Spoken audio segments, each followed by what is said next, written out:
Hello, Ebony members. This is Charvelle. I am here with Conversations with Charvelle. We have some really awesome writers, women of color, making an impact on the industry. We have Alicia Carroll, Felicia Pride, and Ray Shaw, two Emerson alums and one Emerson professor. So it's going to be a great conversation. And I'm so excited that you've tuned in. If you're watching this post broadcast, then welcome and enjoy the show. Let's bring our ladies in. Hello. How is everybody feeling? Good. Yeah, as good as can be given the chaos and the times. So with a lot of us, it might be a little bit hard, but we'll try and, give everybody equal time and make sure you guys feel heard and represented. So if you ever want to chime in, maybe a little action, just so we know that we can turn the, tables over to you, so to speak. So I just want to dive right in. You guys are women of color, writing in the industry, directing, filmmaking. You guys have amazing credits to your names. You kind of range. So maybe we can go round robin, and just do like a quick brief intro so that our audience can get to know you a little bit. Maybe we'll start with Alicia and then go for Alicia and then Ray. Sorry, could you say the order again? Alicia, can you go first? And then we'll do Felicia and then Ray. I'm glad I asked because I wouldn't have started talking. Yeah, no worries. So hey, everybody watching. My name is Alicia Carroll. I graduated in December 2015 from Emerson, and I was the MA major. And now I kind of have a lot of jobs, but one of them is working for a writer, a showrunner at Universal, and one of them is writing on a political comedy podcast called Love It or Leave It. And yeah, that's me. Amazing. Thank you. Felicia? Hey, so thank you, Charvelle, and thank you, Ebony, for doing this and for having me. I was MA 05 at Emerson in writing, literature, and publishing. So I've made the transition from the book world and journalism, where I got my start, into TV and film. So I write for both. I was most recently a writer on Queen Sugar, and I'm now in a new room on a NBC show. And ABC show, excuse me, Lord. And I also a feature that I co-wrote and executive produced called Really Love was produced by Macro and was supposed to premiere at South by Southwest. And I also recently sold a feature to Universal with Will Packer Productions. Behind it, I also run a service for underrepresented creators called the Create Daily, which I've been running since 2012, which every week I send a roundup of resources, funding, grants, programs, etc. And that's a free service. And then I also made my directorial debut recently with a short film called Tender that we also released online about a month ago. Beautiful. Congratulations. Thank you. Amazing. All right. And last but not least, our Emerson professor extraordinaire, Ray Shaw. Hi, I'm Ray, everybody. I am, in my I'm going into my third year at Emerson. I moved to Boston to teach at Emerson. I was living in LA before then, teaching and basically making films as an independent filmmaker. Right now, I'm working on a web series, which is in post and hopefully being transferred as we speak, and really excited about that coming out.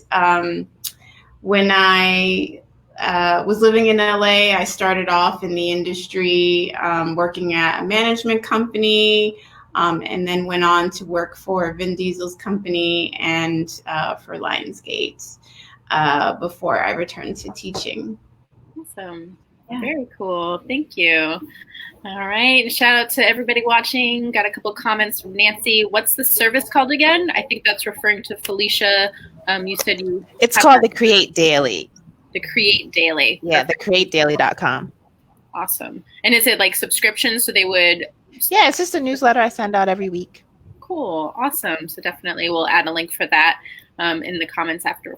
So diving in, we'll get into the climate obviously at some point, but I would prefer that this kind of be a break for a lot of people. So I want to talk more about being women of color in the industry and the passion that drives you. What kind of stories need to be told in your point of view? So maybe, I guess, let's start going around, and can you tell us really what filmmaking and TV making and writing means to you and what your goal is with this career of yours? Anybody feel free to start. Go for it. Yeah, I really, as a teacher and a filmmaker, really felt it was my mission to fill the void that I felt I had when I was growing up. So my work is all about forwarding experiences of women of color, particularly for young girls. It's just really important to me to have young women see what I didn't get to see when I was growing up and watching television and movies and all of those things. So my work really concentrates in those areas. I focus on disparities. I'm also really interested in sexual violence and health and wellness, as well as connection. And so my projects tend to center around those areas. Great. Thank you. I write for Black people in my independent work, and specifically for Black women. I'm very interested in Gen X Black women. I think that there is, more stories that could be told about that generation. And then also within Black women, having representation for queer Black women, and really trying to just show the complexities, the nuances of our experiences. Awesome. Thank you. Yeah, I mean, I definitely echo kind of the impetus for why we started doing this. I feel like when I was younger, I actually did have a decent being is an overstatement, but in terms of representation, but I grew up on Fresh Prince in a different world, and even That's a Raven, and I feel like there was a lot of people like me, and then they kind of just slowly disappeared in the early aughts, and then I was kind of like, where did they go? What happened? Yeah. And so initially I wanted to actually go into programming because my mom was kind of like, okay, well, if you're upset with this, figure out what job you need to have to fix it. So I thought decision maker. But then as I grew up and definitely went through Emerson and, found writing as, kind of being, in development, you're really just in a buyer's market and you can only do what people bring to you or what, creators you can work with. And I think being on the creator side is definitely, even though it has its pros and cons in terms of how much power you have, you can write literally anything, and so I find that incredibly empowering. And I think my work, I love it. It's a little different because it's a political show. So I definitely feel like I am the only Black woman in the room, so I definitely provide a different perspective. But in my own writing and narrative writing, I definitely focus on normalizing people of color in spaces that aren't normally theirs. I think on TV. So whether that's writing about high school and there's a group of nerds, it's you never see Black nerds that are focusing on SATs. That's not something that you see. So I really like kind of bringing us into spaces that are not really reserved for us on screen. Awesome. Thank you. And we had that question from Bethany. Ray, are your previous projects streaming? Where can we see them? You can search for me on Vimeo. I have a couple of shorts up there and a trailer, I think. And then my website is wickedlovelyfilms.com. Wicked Lovely Films. Beautiful. I love that. Awesome. So I want to play back off of something that Alicia spoke about, is being sometimes the only Black person in the room, the only representation for a whole, diaspora of people, can weigh so heavy on you. How do you guys stay positive and motivated when that's often the case? Or when you feel like you're not being heard? What tools or tricks have you adapted that maybe some of these younger kids coming up can take on themselves as they move into this industry?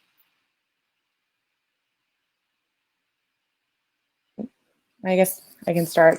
So I think it's been different depending on the position that I've had. I think I've been pretty lucky in that I typically feel heard in the positions that I've had. I've had a lot of allies in the position. I mean, I've had some not allies, but majority of the positions that I've had have been pretty great in that respect. I think, it's definitely difficult when you're asked to be the representative of an entire group of people, especially if it's for older white men, particularly.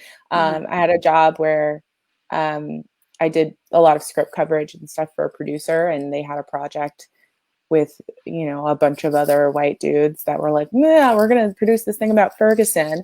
Like, we want your opinion on it. And I was like, don't make this movie.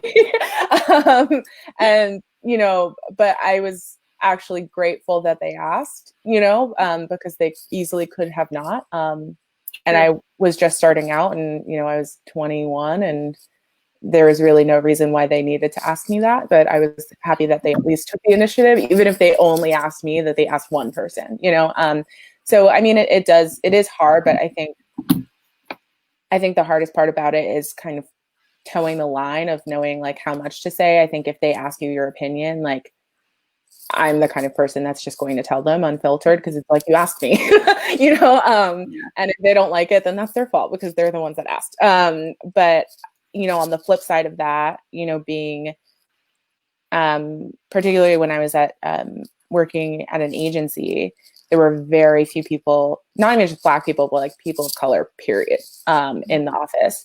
And that was incredibly hard, especially not having, it not being a large enough company to have, like NBC Universal or like some like larger companies have like, coalitions where, Black employees can, meet and get together and like get to know each other and like talk about, how to improve their experience within the company. And like, this company did not have any of that. And also didn't really have an HR representative either. So, and working at an agency, there were a lot of things said in public to an entire bullpen of people that I didn't really feel like I had a voice to speak up about. And ultimately that's like part of the reason why I ended up leaving that job, because I felt like there wasn't really anywhere to go. Like, I couldn't go up, I couldn't be myself, and I couldn't speak up. And that company had a lot of retention issues, with people of color, I think for that reason. Like, there was a period of time where I was the only person of color in the entire office, and there were 100 of us, and people just kind of cycled through. So it's definitely like, it depends. I don't know if this answers the question. It depends on the situation, but I definitely feel in my current job, I'm really, really lucky where I was hired for my voice and for my point of view. And so, I always feel like I have the space to say what's on my mind and use my point of view to the advantage of the show, which makes me very happy. So, yeah. Nice. So adversely, Felicia, working for Queen Sugar, Ebony alumni, asked, how is it for you working for a show run by and for Black folks? Yeah, I mean, I want to take a step back because, one of my most difficult all white spaces was my Emerson program. I was in writing, literature, and publishing, and I was the only Black person of my year in my program. And it was very, very difficult. It was very triggering. And it doesn't stop.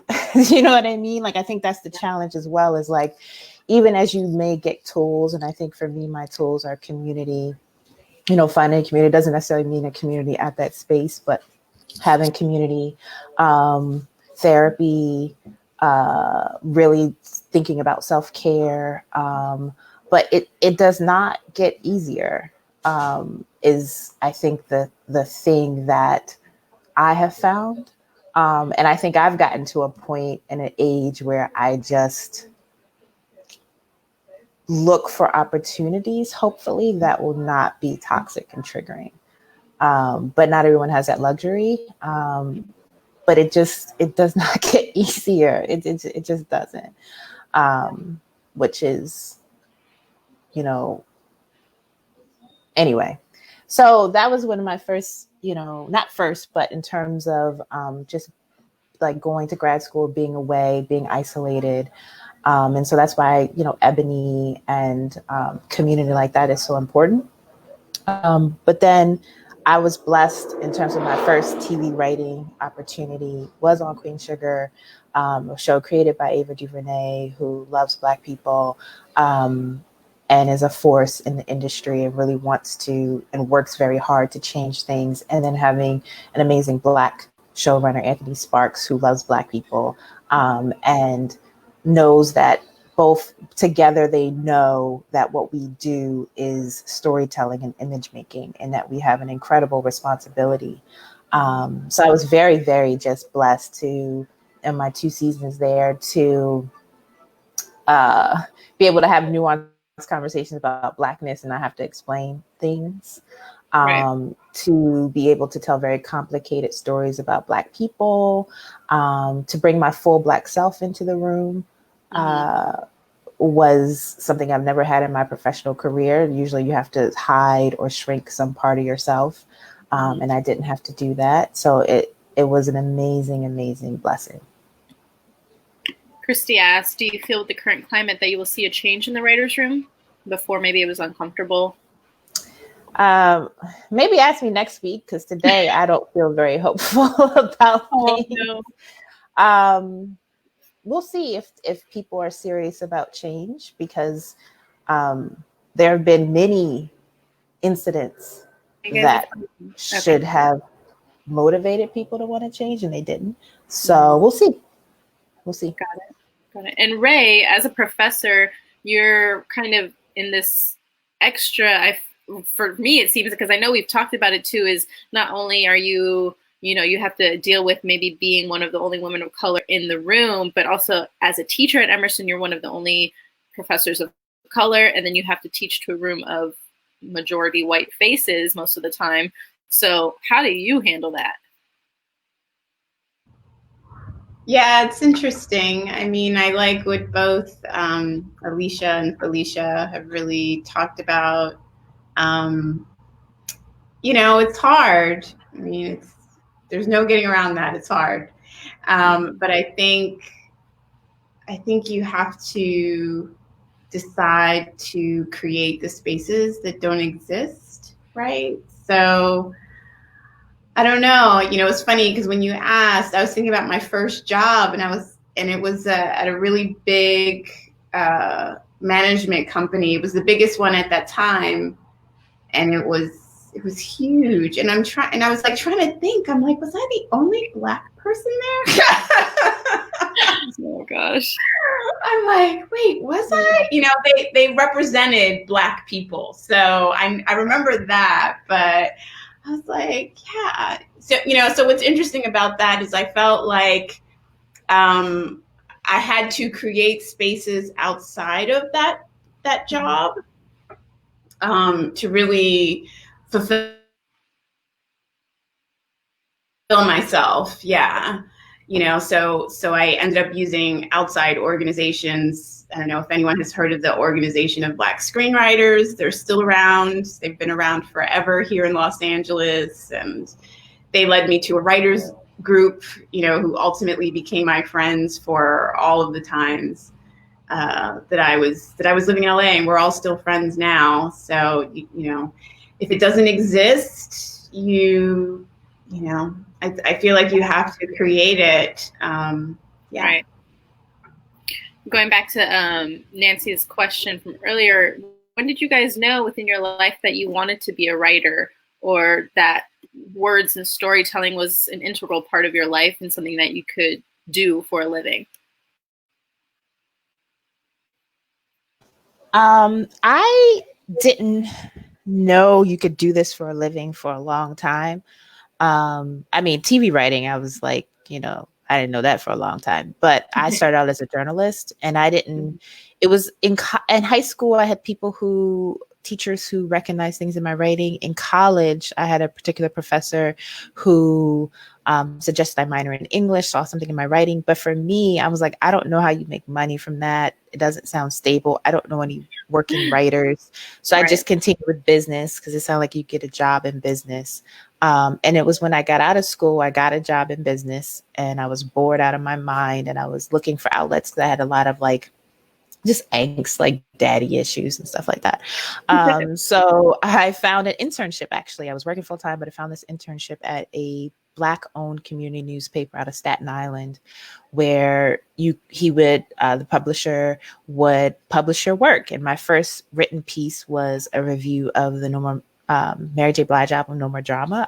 I had no idea about music criticism. I was just like, I know Mary, I'm gonna, write this piece. That was in 2001. And when I got the print version of the newspaper and saw my name in print, that kind of changed everything for me, because it was like a certain validation that I was like part of a larger conversation that I chased and really took to heart. And so journalism was my way in. And then I wrote books post Emerson.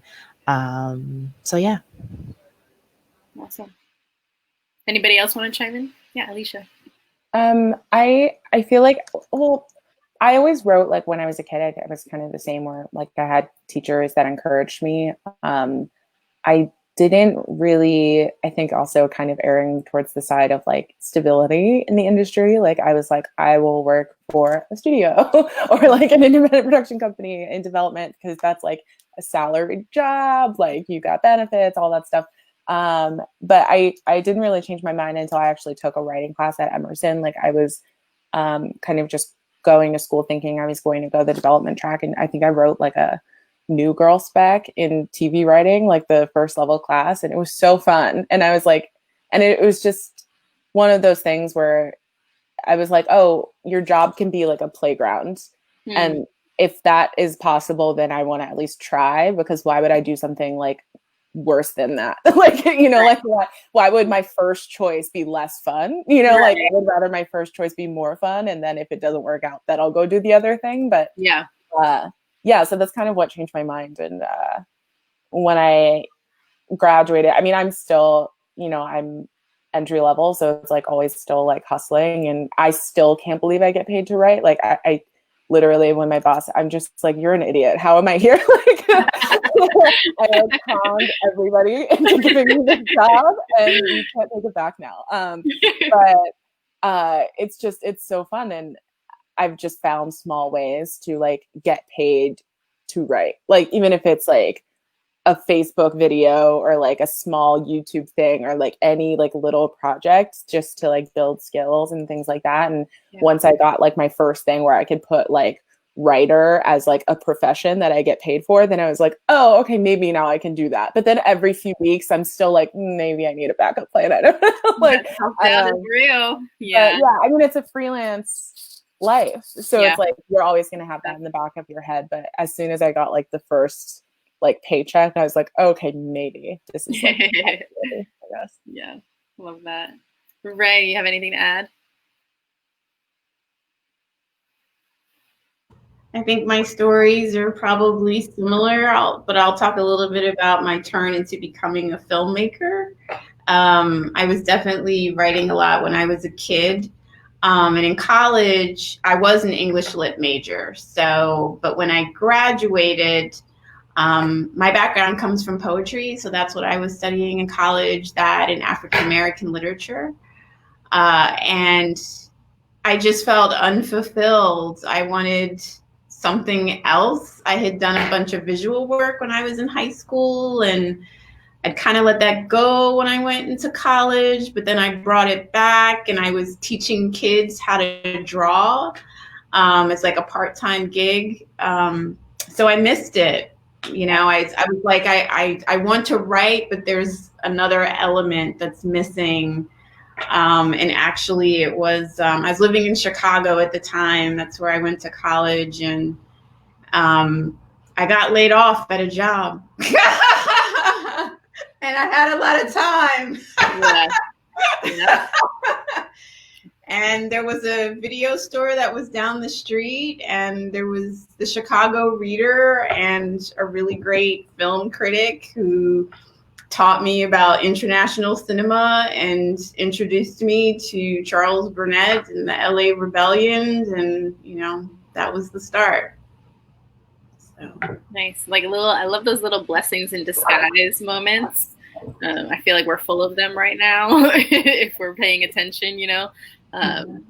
So we talked a lot about, I feel like, being Black in these spaces, but also I want to touch on being a woman in these spaces, and particularly, you know, making sure your voice is heard. Similarly, I guess with race, it kind of goes hand in hand. It's like, how do you feel like, or rather, do you have to switch or like kind of put on like a different persona, like this maybe super strong head, spearhead persona when you're navigating in these spaces?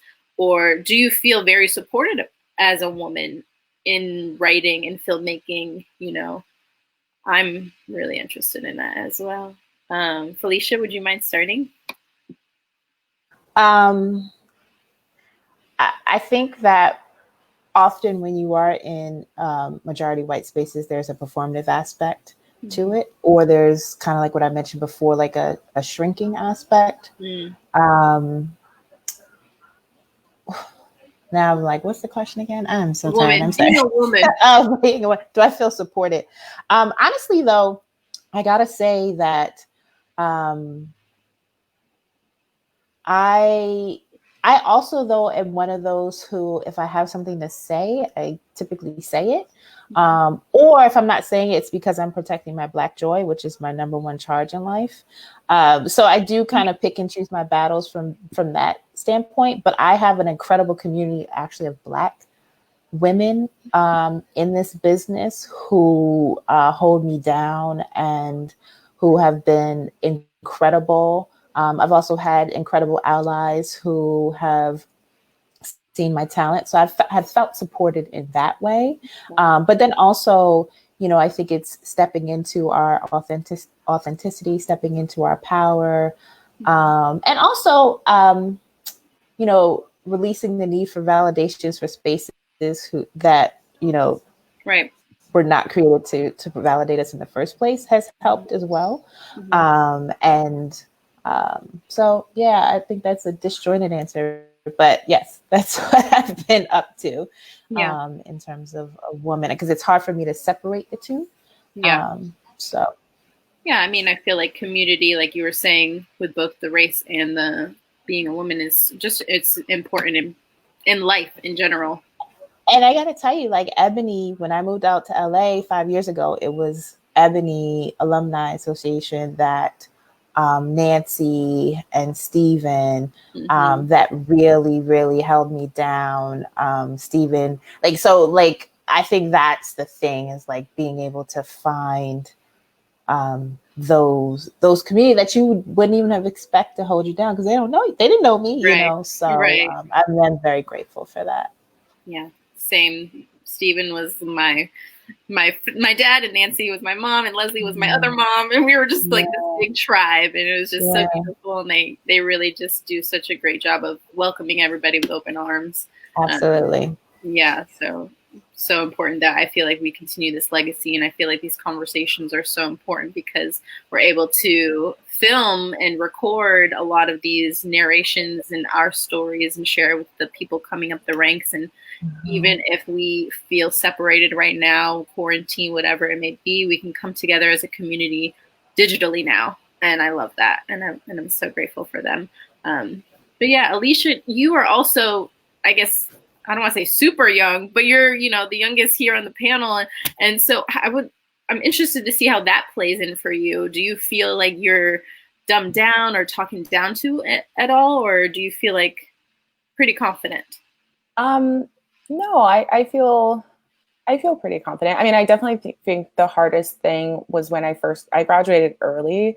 And I started working before I graduated also. So I was applying for jobs that were on par with my experience level, but people would see me or like figure out how old I was and they'd be like, what? And then it's kind of like constant, like in interviews, I would constantly have to like almost like course correct, like for them to just explain, like I am qualified, like I should be here. Like I'm not like, bullshitting. I didn't pad my resume. Like, I just trying it because I feel like Emerson, on top of that, you also come out, especially in the VMA program, you come out with very like tangible skills. So it was like automatically trying to prove to people like, yes, I have these skills. I know it doesn't feel like a college student would have these skills, but I do. And then on top of that, trying to, prove that I'm ready for a particular job, even though I was whatever age. But I think I've had like a unconventional, like the first years after graduation,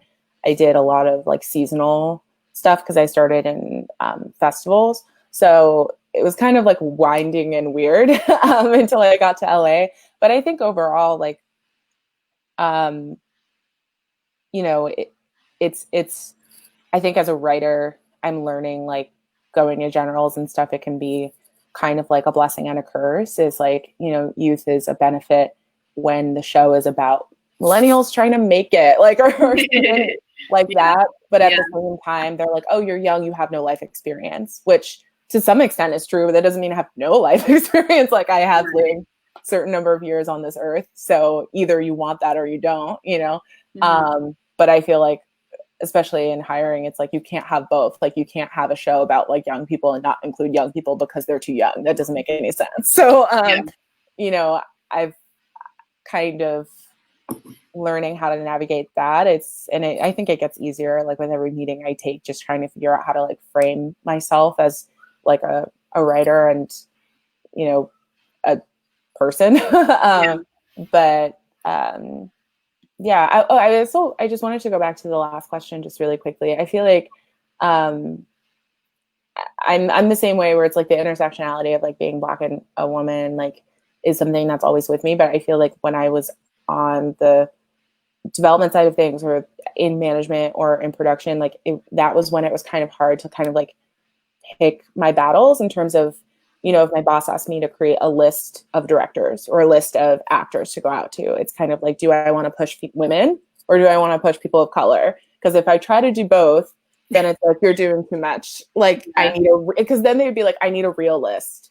Like, and so I think that was the hardest part of like, they only want to push one rock up a mountain at a time. Right. And that was definitely like the hardest thing about kind of choosing which side you want to support at what time. So it's like, for directors, it would kind of just depend on the project. It's like, for behind the scenes, I'm like, okay, I want women and I'm going to put this many women of color that I like and put them at the very top of the list. So you see them, these are the directors. And then everybody else is like, they're going to go and be like, oh, this one. And it's like at the bottom of the list, but I'll be like, at least they had to read the whole list to get there, Right. So I definitely think that was like the most difficult part of like having to code switch between like which side of myself I wanted to, that's real. Yeah. And Ray, I feel like you've created such beautiful spaces for women in film. And I know, was it a showcase or a festival that you had? I can't remember the title, is slipping my mind, but she hosted an event for women of color in film. And I was just like, I've never heard of this before. It's like, that's so great that you're doing that, like, because we need it. And it's like, I've never heard of that. And yeah, thank you. Yeah, it's great. I did that with two other professors at Emerson, Kim McLaren and Wendy Walters. Wendy was one of my professors. I did a independent study with Wendy. I love Wendy, and then Kim I knew from like book publishing days. So yes. Yeah, they're great. So yeah, we did this Afrofuturist program, and it was originally supposed to be a combination of writing and films, but yeah, it turned into just really focusing on short films here. And the focus, it was called, let me see, Afrofuturism Across the Arts. And then the focus for this year was the Afrofuturist female. So all the short films were either made by women or focused on women. And that was, yeah, that was really exciting. I love it. I love it. I feel in the industry and as a professor that I'm always fighting as a Black woman. You know, I find myself to be in rooms with a lot of white women where I need to sort of remind people, like, hello. Or in the room with a lot of men, and you know, if they're white men, then they kind of forget about women of color. It's like, yeah, I've got women in, and it's diverse. So I do feel like it's a constant fight, and that I have to be a voice for the students, and I have to be the voice for making sure that women filmmakers who are of color are seen in the spaces. I have a lot of talks with my young Black female students about that, and how to make sure that that's portrayed at the school. Yeah, love that. So the last question that I popped up was, what was your first paying writing job? Like, what was the first win that you celebrated and you were like, okay? I think, Alicia, you mentioned yours a little bit, but you didn't like get specific with it. Yeah, I was trying to think if there was anything before that, but nothing like real. So yeah, my first paying job was writing for this Facebook Watch show called Text Stories. And it's like new form. Oh yeah, I remember that. That was so funny. Yeah. Yeah, it was just like short comedy videos, and they branched out into different genres, but it was cool. It was definitely different, and like working a different muscle. It was like, I spent years learning how to write 22 to 60 pages of something, and then they're like, cool, it needs to be 3 pages. And we need to build in these ad breaks. And I'm like, oh, the 3 pages and ad breaks, cool. But it was really fun. And yeah, that was the first real paying job I got. Very cool. Anybody else remember Ray, what was your first? Yeah, I can't remember if I was doing some writing, getting paid for writing. Oh wait, yeah. Okay, so my first job, is that right? My first job out of college was admissions, and then my second job was actually doing editing. So editing and writing for like a technical company. But my first film writing gig came when I was in film school. Actually, I was a ghostwriter, for this guy's script. So ghostwriting. Who knew? Felicia, what is your first word? Your first paying? As a journalist, I remember I got paid. This was like not far after my internship. I got paid by a local newspaper $40 to do a piece about a hospital community fair, a piece that never ran. So I learned about that. But that started my freelance career because I was a freelance journalist for a long time. And then in terms of film and TV writing, I sold my feature, The Really Love. I think that was the first contract that closed and I got money for. So, yeah. Nice. Marlene has popped in with a couple of questions. First, let's start with, what is your writing process? Are you an outliner? Are you kind of like a free streamer first? What are the steps that you take when you're getting started? I can jump in. I definitely am an outliner. I wasn't at first, but particularly, in TV rooms, like you have to outline because they outline. So But now in terms of my writing process, I start with, development in terms of developing characters and making sure I understand what the nugget or the theme is of the piece, and really getting into that. And then I go into a beat sheet, which is like just beating out what in acts, whether it's a feature or TV, just to understand what the major plot points are. And then I do outlining. I tend to spend the most time in outlining and rewriting. So even at the outline stage, I try to get feedback on my work, try to solve as many story problems as possible in the outline stage. They're pretty extensive when I do them on my own. In the TV room, I realize the outlines are also sales documents, in terms of trying to sell the episode and the idea of the episode to the studio and the network. So it's a different type of writing. And then I go into drafting. I try to throw up a draft as fast as possible so that I can get into rewriting, where I spend then the next bulk of the time in rewriting. Cool, thank you. Everybody else kind of similar? Sort of. I kind of do things in a different order. I think I don't know if it's because I kind of came up in theater or something, but dialogue is kind of what gets me into a story. So once I have the idea, I actually free write scenes, or I write the beginning. I kind of have to know how it starts before everything else falls into place. So I typically write the first 5 pages, and then I go back and I card everything. Just put the beats on a card so that I can move everything around. I'm a very visual person, so I tend not to have a outline document until right before I start drafting. I do everything on cards until I like the structure, and then I'll just type it into Final Draft and kind of just use that as a loose outline and then just go from there. So it's very loosey-goosey, and I spend a majority of my time definitely rewriting. Yeah. Probably because I don't put as much time into the outline, but that's the part that's fun for me is going in and tinkering. So I actually really enjoy doing that. And then I don't know if anybody's watching this late night style, but that's a totally different muscle that I had never done before this job actually. So it's literally just watching the news for a really, really long time and then writing down headlines kind of as they pop up, and then looking at every headline.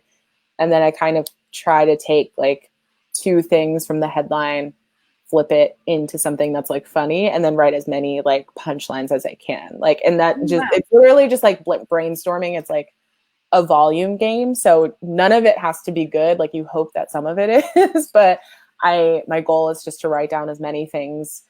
Especially right now, the goal is to just write as many things down that aren't depressing, and then hopefully maybe 2 of them are funny.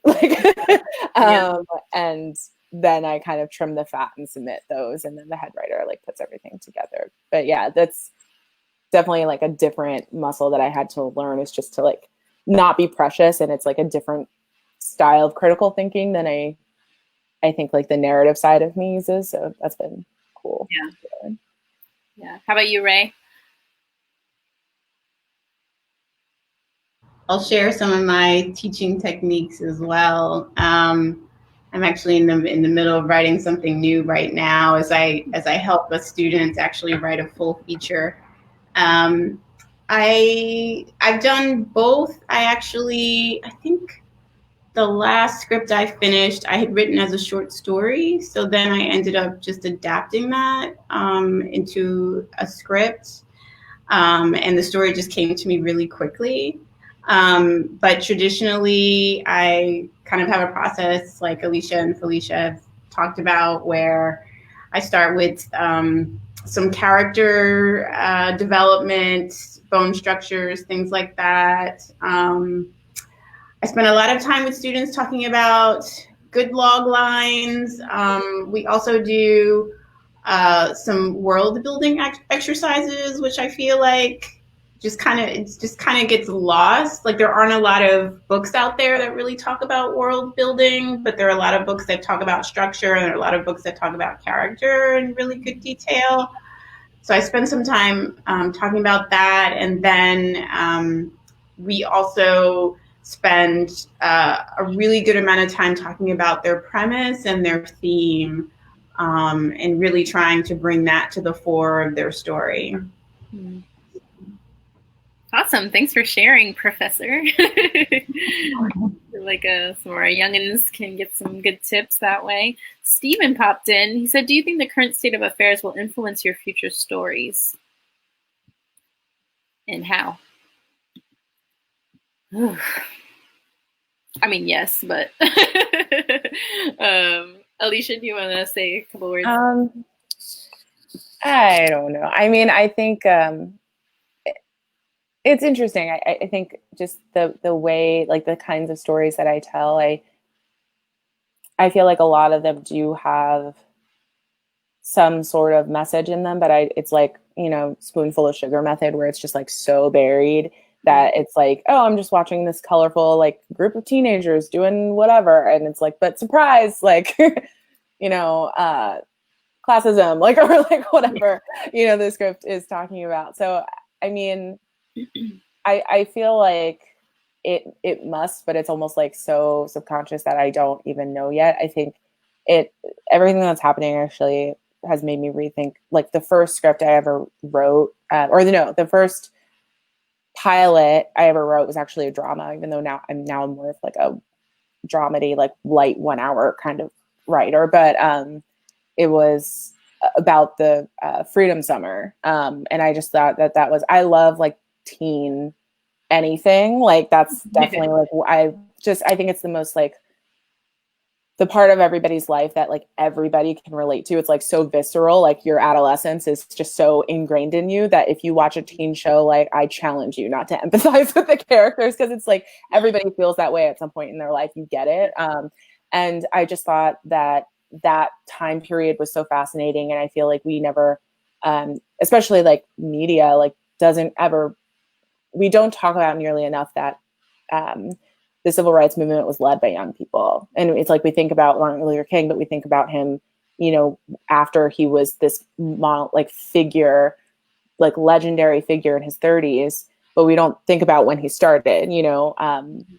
And, you know, Freedom Summer was just like a group of young people like coming together and having this culture shock, you know, rich kids from Harvard, kids from Mississippi, like, and I just found that so interesting. And they were all between like 18 and 22, like, or 25 years old. And so, and I just think that there is like a modern way to tell that story, you know, that's not period. So I definitely think that everything that's happening is just like making me rethink some old projects too, and ways to, you know, talk about what's going on without it being, you know, like a very special episode, which is definitely like how this will be addressed in the fall. You know, it's like Blackish will do an episode, you know, and it's like, and they should, you know, but it's like, you know, how can you have a show that has like an ongoing conversation about this without, you know, not to get into like, you know, that's like sellable and, you know, marketable, you know, all that stuff. You know, I loved like Underground. I think Queen Sugar does an incredible job about, you know, breaking down issues within the Black community. And we need more of them. We need more of them is how I feel about it. So definitely. Yeah. Definitely.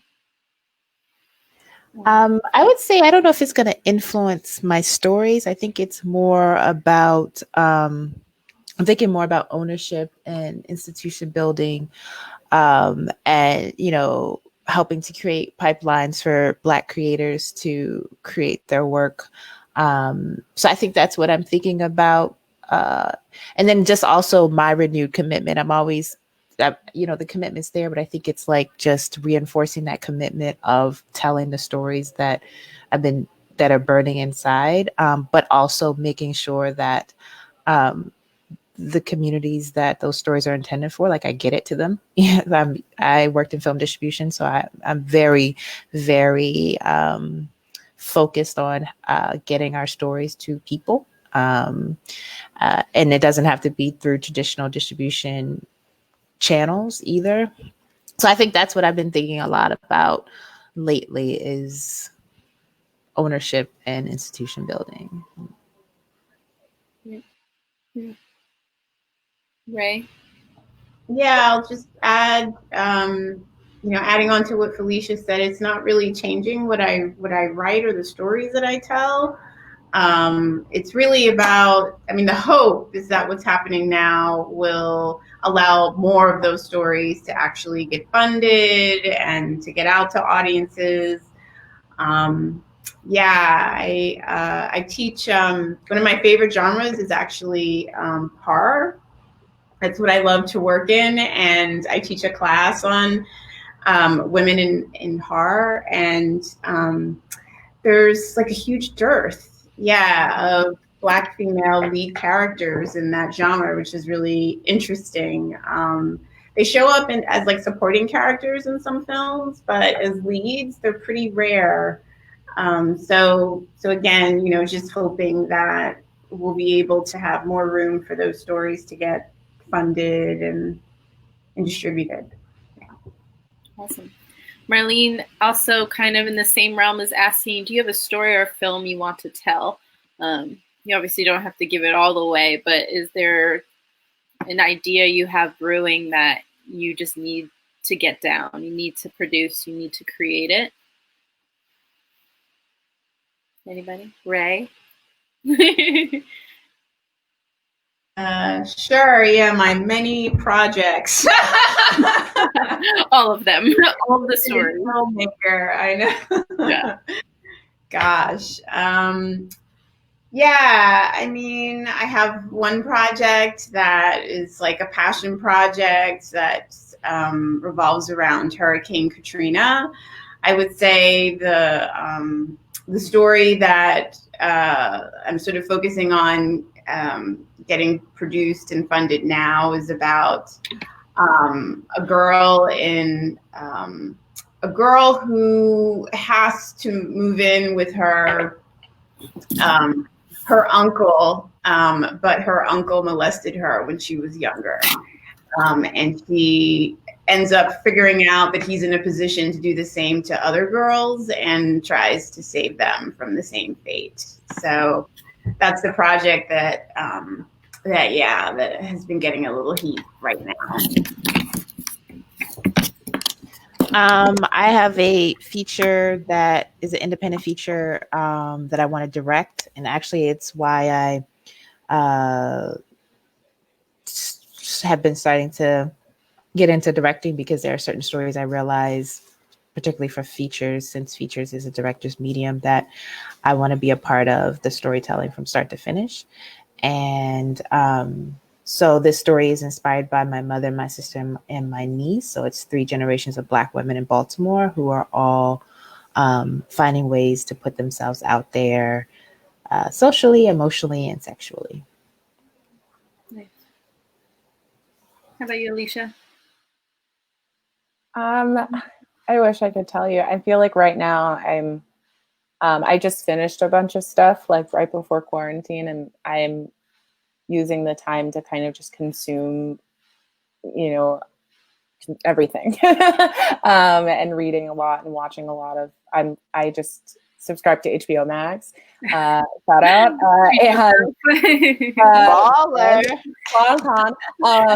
but I'm just like loving the TCM channel and like going through Criterion and like watching. I actually like missed, from Emerson, like being able to watch like, really ingrain myself in film history. And I feel like I used to draw so much inspiration from that. And then I kind of took like a little hiatus. And so I'm going back into that. But I mean, in terms of like urgent stories that need telling, I really want to write something about the climate apocalypse.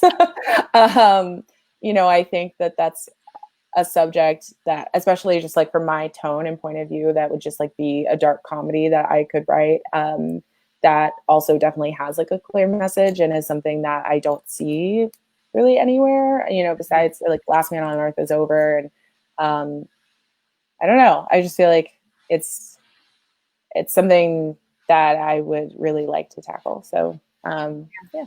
Cool. Well, thanks for sharing. Susan Banks has popped in as well. Are any of your shows incorporating the social distancing or mask wearing that will most likely be around for a while to come? So I guess this is more like production side of things. What I'm writing on a medical show right now, so it's definitely like the big conversation on what that's gonna look like from a storytelling perspective, but also what does that look like for production. So yeah, I think every show is having that conversation of like, do we do it? Do we not do it? And it's just a lot of implications and a lot of things to think about, even from a storytelling perspective. Given when you may not know exactly when you're going to air. Are we fatigued by it? There's just a lot to think about. So yeah. I mean, I'm not on a TV production at the moment, but the podcast, I mean, we are a live show. So the main difference has been like how to maintain the live aspect without being like actually live. But we are lucky, like, because we're a podcast and a live show, like we have the flexibility to record segments like on Zoom or over the phone, or like we have call-in segments. We have Zoom audiences, like literally group like a ton of people from one particular city, because we had to cancel a tour actually.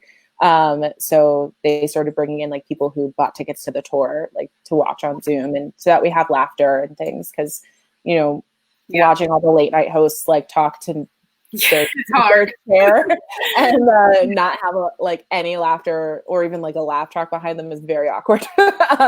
So I'm actually very happy that they were able to figure that out. And actually the head of video for Crooked, which is like the company that produces the podcast, also went to Emerson. So like shout out to Yale, because he's holding it down. And yeah, so I'm really happy that we're in a flexible medium, I guess. Yeah, right. Yeah, that makes sense. I'll just add that, the school is looking at all of that, and, they're actually trying to figure out, what they'll do in the fall, and if they're going to have hybrid classes where there's some that are remote and then some that are in person with social distancing and masks. And I mean, all the schools are trying to figure it out. All the film schools are, spinning their wheels, trying to figure it out. They are shooting in other countries, so they're working it out. From a producing perspective, there's an expectation that if that occurs, that it's raising the budget between like 10 and 20%. So it's a lot, it's a huge concern. Yeah. And let's wrap it up with the last question from Nancy. Do you have any specific advice you want to give those who are just coming out of college or just getting started? Go ahead, Ray. Yeah, so I had a class here in the spring. And so, I told them that, to try and think of this time like it's unexpected and, it's so unknown. I was like, but actually it's always unknown. That's real. That's real. Yeah. So, and to really take this in stride and to try to think of this time to develop their work. Because ultimately, even if COVID wasn't here and they were going out into the marketplace, they still need to have strong material. And so, if people aren't sick at home and that, and that's not an issue, then this is a really great time to shore up those scripts. I asked the students, how many of them are like prepared, being prepared. Do you have your TV pilot? Do you have your feature? And do you have a short if you're a filmmaker? Do you have those three things when you're graduating film school? Because if you don't, that's not good. Yeah. So yeah, I found a lot of students in my classes, and they were all seniors. Some thought they had one script that was ready to go, but they didn't have two. And, it's so important nowadays to be able to demonstrate that you can move across mediums in terms of storytelling. And sorry. I think that's the best way to try and utilize this time. if you have it, to really just work on your material and get it as strong as it can be, during this time. Perfect. Thank you so much. Yeah. I would say, in having the pleasure to work with Emerson students through Emerson LA, is that I find that they are so ambitious and smart, but put a lot of pressure on themselves. And so one thing that I try to tell them is that you don't have to have all the answers. You don't have to have it all figured out. It's okay if you make a mistake. It's okay if you feel a little unsure about exactly what you want to do in the business. That's okay, to kind of let go of the immense pressure that they put on themselves. And then also, just from a more practical standpoint, I would say working the Emerson network. I always say that I don't think Emerson does a great job of really showcasing the alumni that they have. So you have to be a little bit more proactive, but there's incredible networks. And, Alicia just mentioned, because I was going to ask you, Alicia, like, how do you get these really interesting writing jobs? But I know you're a beast at like connecting with people and that sort of thing. So I would really recommend Emerson students, particularly those who I also find that feel uncomfortable with reaching out, feel uncomfortable with quote unquote networking, to find ways to get comfortable, to find ways to connect with people that are comfortable to them. It doesn't mean that you have to go up to people after a networking event or even attend specific types of networking events, but finding a way to connect with the very vast alumni network that you paid for, because that's part of what you paid for in your education. So I just think it goes a long way. It goes a long way. Perfect. Thank you. Yeah, I totally agree. I think everybody has downtime now. So like if you were ever thinking about sending that email to that person you think might be too busy, like now is a good time to send it, I think. Well, maybe not now, like this week, but generally during quarantine. But yeah, I definitely agree. And also like networking laterally, or, I feel like a lot of people feel like they have to go after an exec or whatever, like in the alumni network, but like people that are assistants or, that's especially because, if you make friends with people in representation, that's how you get scripts. And, especially if you're a writer, like I cannot say how valuable it is to just like be voraciously reading. And, if you have the time and you have the brain space to be breaking down like how other people tell their stories, and that's the best way to learn structure. I think spec scripts, like spec television scripts, if you're a TV writer, are kind of, they're not as highly sought after. It's mostly, I think, for fellowships and stuff, and even fellowships aren't really asking for them right now, but I think that they're personally like a great exercise. And I've definitely heard a lot of people that say like everything that's happening is kind of weighing on them creatively, and they can't like generate new ideas or like focus on their own projects. And so I would say focus on somebody else's project and like pick a show that you want to binge and like beat it out and break it down. It's both like busy work and productive. Like I think it's a great use of time. And while you have the time, it's a great way to start on next year's spec for the fellowship now. And then you already have it done and you don't need to rush and realize in April that you need something by May 1st. Because that's what I feel like a lot of people do.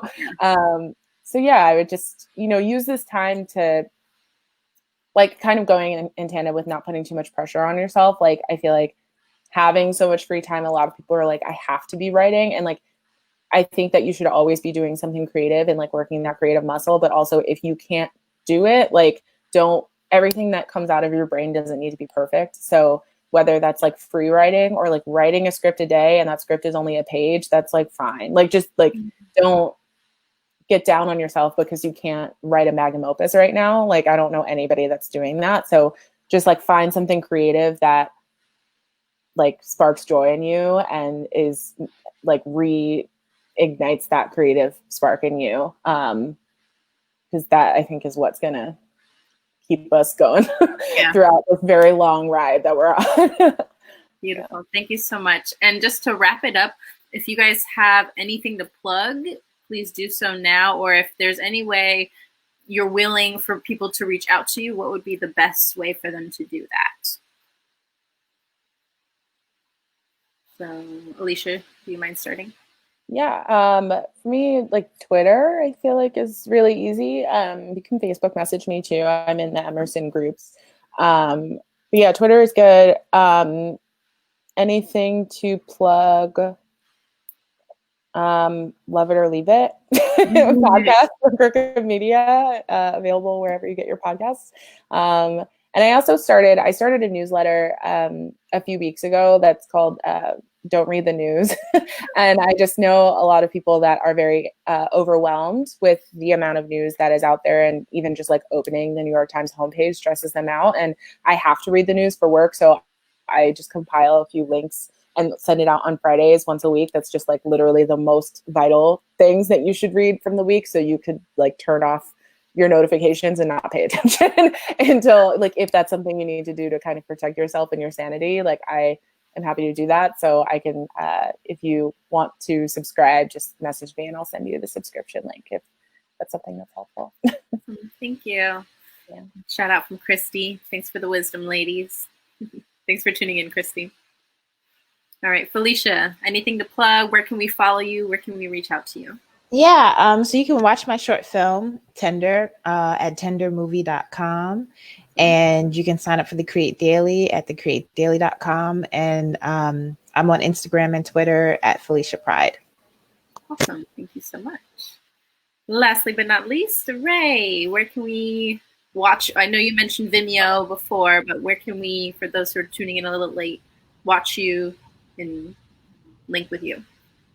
Yeah, so I think my email is just on Emerson's website, so I think that's pretty easy to find. Yeah, there's my website, Wicked Lovely Films, so you can check out some of my films there, and you can look for this current project I'm developing, that's in post, which is Black Kung Fu Chick. Awesome. Thank you so much, ladies. Please stay safe, stay healthy, and keep doing your thing. We're watching. We're so proud of you guys. Thank you so much, Charvelle, and thank you, Ebony. Pleasure. Yes, all right, guys. Bye. And just a final note, tune in next week. On Wednesday, we'll be having a live broadcast of yoga by Ebony alum Christine Clayton. So it's going to be a good time. Start stretching now. No. All right. Have a good night, everybody. Thank you. Bye.